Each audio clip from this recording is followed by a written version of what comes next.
Omicron क्या तीसरी लहर की वजह बन सकता है? ये सवाल इसलिए उठ रहा है क्योंकि महज पिछले 24 घंटों में ओमिक्रॉन के मरीजों की संख्या देश में 4 से बढ़कर अब 21 पर पहुंच गई है।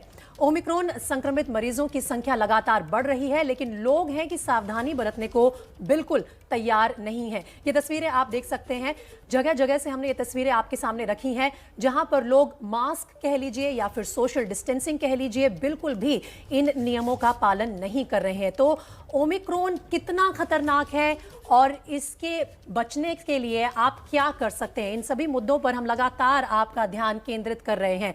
एयरपोर्ट पर स्वास्थ्य मंत्री को देखा गया और साथ ही ये जायजा लिया जा रहा है कि देश कितना तैयार है, बाहर से आने वाले जितने भी लोग हैं किस तरह की तैयारी है उनकी टेस्टिंग को लेकर, उनकी आइसोलेशन को लेकर। देखिए, ओमिक्रॉन खतरनाक है, इससे बचने के लिए हमें सावधानियां बरतनी होगी। मेदांता हॉस्पिटल के चेस्ट सर्जरी के प्रमुख डॉक्टर अरविंद कुमार हमारे साथ जुड़ गए हैं। डॉक्टर अरविंद कुमार समय समय पर दूसरी और पहली लहर के समय देश को एबीपी न्यूज़ के जरिए सावधान भी करते रहे और सुरक्षा के उपाय भी सुझाते रहे। डॉक्टर अरविंद, आपका बहुत बहुत स्वागत है। ये जो तीसरी वेव आने की बात कही जा रही है, ओमिक्रॉन दुनिया भर में बहुत तेजी से फैल रहा है, बहुत ज़्यादा सावधान रहने की ज़रूरत है, लेकिन लोग मानने को तैयार नहीं है। आप देश के बड़े डॉक्टरों में शुमार होते हैं, आपकी बात शायद माने। जी, पहले तो एबीपी न्यूज़ के सभी दर्शकों को मेरा सादा नमस्कार। इसको आपने जो सवाल किया था कि क्या ये थर्ड वेव में कन्वर्ट होगा, इसके लिए मैं आपको 2 मिनट में इसकी एक बैकग्राउंड समझा दूं कि कोई भी वेरिएंट आगे कितना बड़ा खतरा प्रूव हो सकता है। उसके लिए 4 मुद्दे हैं जो बहुत इंपॉर्टेंट होते हैं, जिनको हमें जानना जरूरी है। नंबर 1, इसकी इन्फेक्टिविटी, यानी ये कितनी तेजी से फैलता है। नंबर 2, ये विरुलेंस, यानी इसकी जो बीमारी है वो कितनी सीवियर होगी। नंबर 3, इसमें डेथ्स का खतरा कितना है। और नंबर 4, जो हमारी वैक्सीन अवेलेबल हैं उनको यह बाईपास कर पाएगा कि नहीं। तो अभी इन 4 में से जो पहला सवाल है कि ये इन्फेक्टिव कितना है, उसका क्लियर कट आंसर आ गया कि ये डेल्टा से 5-6 या और ज्यादा गुना इन्फेक्शस है, ये बहुत तेजी से फैल रहा है। जो दूसरा सवाल है कि विरुलेंस कितनी है, उसके जो शुरुआती संकेत आ रहे हैं वो ये कहते हैं कि शायद माइल्ड होगी, लेकिन मैं ये शायद वर्ड यूज करना चाहूंगा क्योंकि अभी एक्सपीरियंस बहुत लिमिटेड है। बहुत सारे लोग जिनको ये रिपोर्ट हो रहा है उनको वैक्सीन लग चुकी है, तो फाइनली इसकी डिजीज कैसी होगी अभी वो पूरा का पूरा स्वरूप निकलना बाकी है। जो डेथ का सवाल है, अभी तक कुछ पेशेंट्स हॉस्पिटल में एडमिट हुए हैं, लेकिन डेथ्स अभी तक ओमिक्रॉन पॉजिटिव में रिपोर्ट नहीं हुई है, तो हम अभी इसके बारे में नहीं कह सकते।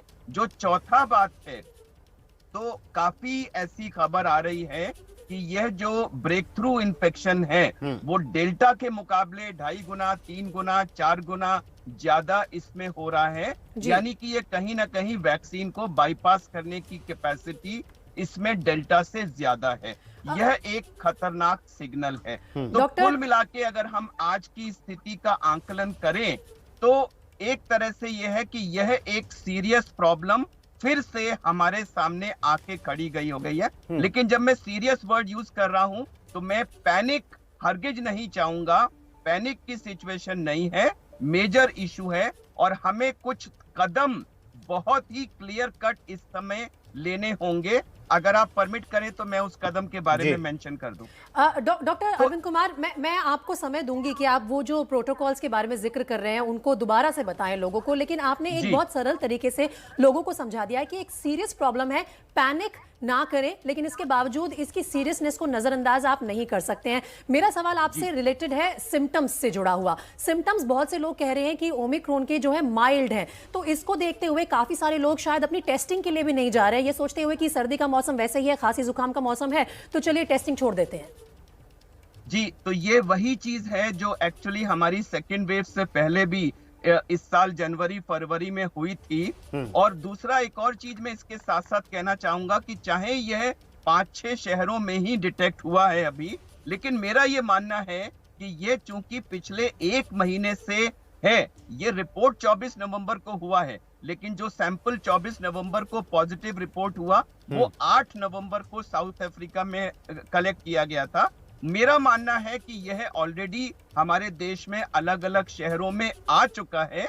आने वाले चंद दिनों में ये ज्यादा से ज्यादा जगह डिटेक्ट होगा।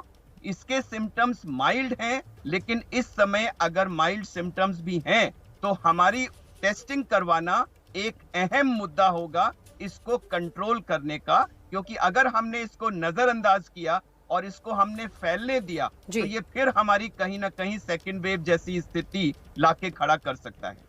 जी डॉक्टर अरविंद कुमार, आप महत्वपूर्ण बात कर रहे हैं कि जो सैंपल कलेक्ट किया गया उसके भी 20 दिन बाद, तकरीबन 18 दिन बाद रिपोर्ट आई है, और 18 दिन काफ़ी होते हैं देश में किसी भी इस तेजी से फैलने वाले वायरस के लिए। क्या हम ये कह सकते हैं कि टेस्टिंग लोग कम करा रहे हैं, लेकिन इस वजह से पता नहीं चल रहा है, कम्युनिटी स्प्रेड हो चुका होगा? देखिए, पिछले 2 महीने में जिस तरह से कोविड की सिचुएशन इंप्रूव हुई थी, हम सभी लोग कहीं ना कहीं मन में ये आने लगा था कि शायद अब ये चीज हमारे देश से धीरे धीरे कम हो रही है, और उसी के रिस्पॉन्स में लाइफ थोड़ी थोड़ी नॉर्मल की तरफ बढ़ने लग गई थी। और अभी चूंकि ये अक्टूबर नवंबर के सीजन में वायरल इन्फेक्शन काफी होते हैं, तो इस समय फीवर होने की सूरत में, जैसे पहले कोई भी फीवर है लोग आरटीपीसीआर के लिए जाते थे, इस समय वो कम हो गया था। लेकिन अब जब ये ओमिक्रॉन हमारे कम्युनिटी में आ गया है, और मेरा मानना है कि यह काफी भारी मात्रा में आ चुका है, क्योंकि पूरे नवंबर में इंटरनेशनल फ्लाइट सारी आती रही हैं, और वो आने वाले चंद दिनों में देखिएगा ये पूरे देश में धीरे धीरे रिपोर्ट होगा, जैसे जैसे टेस्टिंग होगी और जैसे जैसे जीन सीक्वेंसिंग के रिपोर्ट्स आएंगी, ये ज्यादा से ज्यादा शहरों में डिटेक्ट होगा।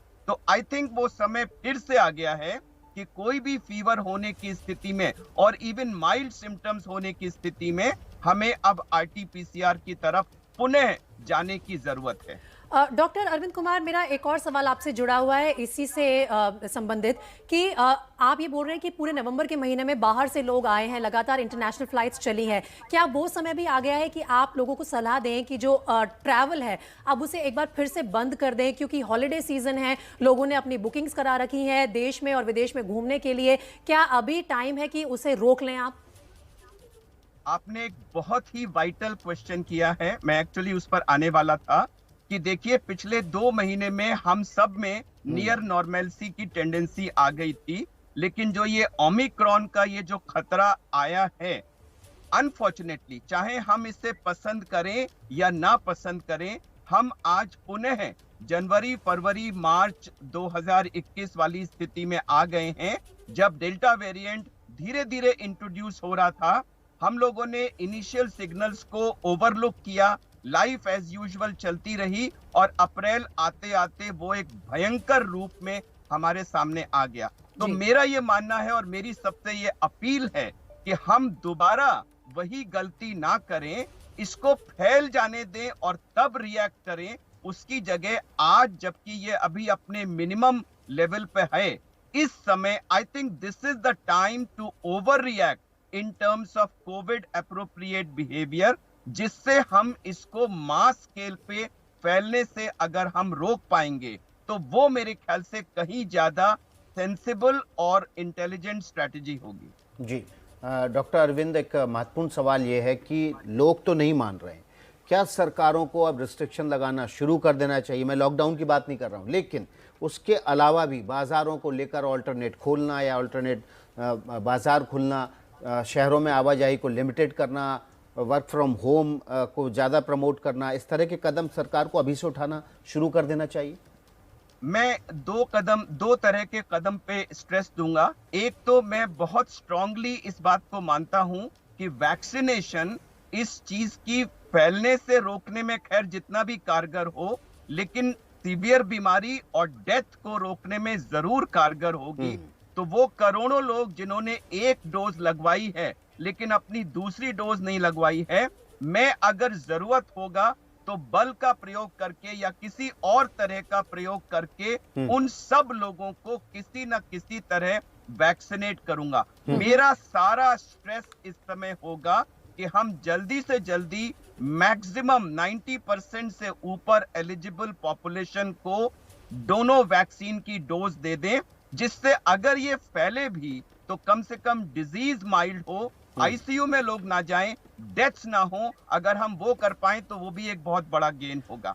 और उसके साथ साथ जो आपने कहा, डेफिनेटली सेल्फ इम्पोज, मैं बताता हूं अपनी, हमने अगले एक हफ्ते में कुछ 1-2 प्रोग्राम्स प्लान किए थे। मैंने आज सुबह ही वो सारे प्रोग्राम्स कैंसिल कर दिए हैं और हम फिर उसी स्थिति में कि अपनी मूवमेंट को, देखिए खुद देश के बड़े डॉक्टर अरविंद कुमार अपना उदाहरण देके आप लोगों को समझा रहे हैं कि वैक्सीनेशन तो एक ऐसी चीज है ही जो आपको जरूर लगवानी चाहिए अगर आप एलिजिबल हैं। इसके अलावा भी अपने आप को दूर रखें भीड़ भाड़ वाले इलाकों से और मास्क का प्रयोग जरूर करें।